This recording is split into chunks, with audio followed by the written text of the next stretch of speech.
Tracer le cercle inscrit dans un triangle, c'est ce que nous allons apprendre à faire dans cette vidéo que vous retrouverez sur le site monclasseurdemaths.fr. Alors tout d'abord, qu'est-ce que c'est que le cercle inscrit dans un triangle? Il s'agit du cercle qui est tangent aux trois côtés de ce triangle. C'est-à-dire que le cercle touche les trois côtés du triangle sans les traverser. Il y a un seul point de contact entre chaque côté et le cercle. Alors ce cercle est unique et nous allons donc apprendre à le construire. Pour construire un cercle, il nous faut deux éléments, son centre et son rayon, ou un point qui appartient à ce cercle. Alors pour trouver le centre, il faut savoir que le centre du cercle inscrit dans un triangle est le point d'intersection des trois bisectrices des trois angles du triangle. Dans un triangle, les trois bisectrices sont concurrentes, c'est-à-dire qu'elles se coupent en un même point, et ce point est le centre du cercle inscrit dans le triangle. Alors je vous rappelle que la bisectrice d'un angle, c'est la demi-droite qui partage cet angle en deux angles adjacents de même mesure. Je peux donc rajouter du codage sur ma figure. Voici, les trois angles du triangle ont été partagés en deux angles chacun de même mesure.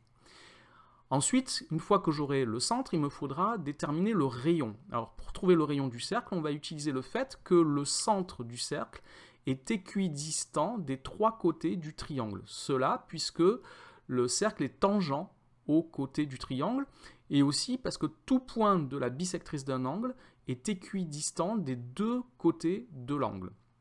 Alors si je représente ça sur la figure, si je prends des perpendiculaires aux trois côtés du triangle qui passent par le centre du cercle, alors j'obtiens le rayon, j'obtiens trois fois la mesure du rayon, les trois mesures sont égales. Alors, on va passer à la pratique tout de suite et nous allons construire donc le cercle inscrit dans le triangle ABC que voici. Je vais commencer par tracer donc les bisectrices des angles. Je vais commencer par la bisectrice de l'angle ACB. Pour cela, j'utilise un compas. La méthode pour tracer la bisectrice d'un angle est détaillée dans une de mes vidéos que vous pouvez aller consulter. Donc, j'ai tracé un arc de cercle, peu importe le rayon que je choisis au départ de centre C. Puis je pique mon compas sans changer l'écartement sur les deux points d'intersection entre l'arc de cercle que j'ai tracé et les deux côtés. Et j'obtiens ainsi un point de la bisectrice que je peux tracer. Voilà, j'ai tracé la bisectrice de l'angle ACB, je n'oublie pas le codage. Je fais pareil avec l'un des deux autres angles. Alors je vais piquer maintenant mon compas en B, je vais tracer la bisectrice de l'angle ABC. Donc j'ai tracé un arc de cercle de centre B, peu importe le rayon que je choisis. Je pique ensuite mon compas sur les deux points d'intersection que j'ai trouvés entre cet arc et les deux côtés de l'angle.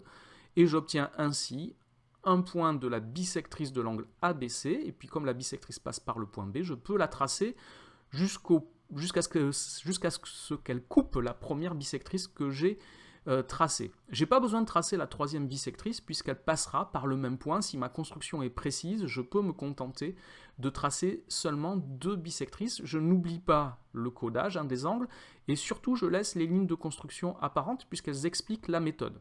Alors il y a beaucoup de choses sur la figure, donc tâchez de les faire discrètes, aussi discrètes que possible, vos lignes de construction, mais il faut qu'on les voit. Alors maintenant, je vais m'occuper du rayon du cercle. Nous avons dit tout à l'heure que le rayon se mesure perpendiculairement aux trois côtés du triangle. Alors, un seul côté nous suffira. Je vais choisir le côté AC. Donc, je prends une équerre et je vais tracer la perpendiculaire au côté AC qui passe par le point d'intersection des bisectrices, qui est le centre de mon cercle, comme ceci. Et là, j'obtiens, j'oublie pas le codage toujours, j'obtiens le rayon du cercle que je dois tracer, et donc je peux tracer maintenant le cercle, et si j'ai été suffisamment précis, ce qui n'est peut-être pas le cas sur ma figure ici, si j'ai été suffisamment précis, le cercle doit être tangent aux trois côtés du triangle. Voilà, on laisse bien les lignes de construction apparentes, vous laissez bien le codage, les deux bisectrices, on doit voir les deux angles de même mesure à chaque fois, et quand on a trouvé le rayon, vous marquez bien la perpendicularité entre le rayon et le côté. Voilà donc pour cette construction du cercle inscrit dans un triangle. Cette vidéo est maintenant terminée. Merci de l'avoir regardée. N'oubliez pas de lui donner un j'aime, de vous abonner à la chaîne. Au revoir.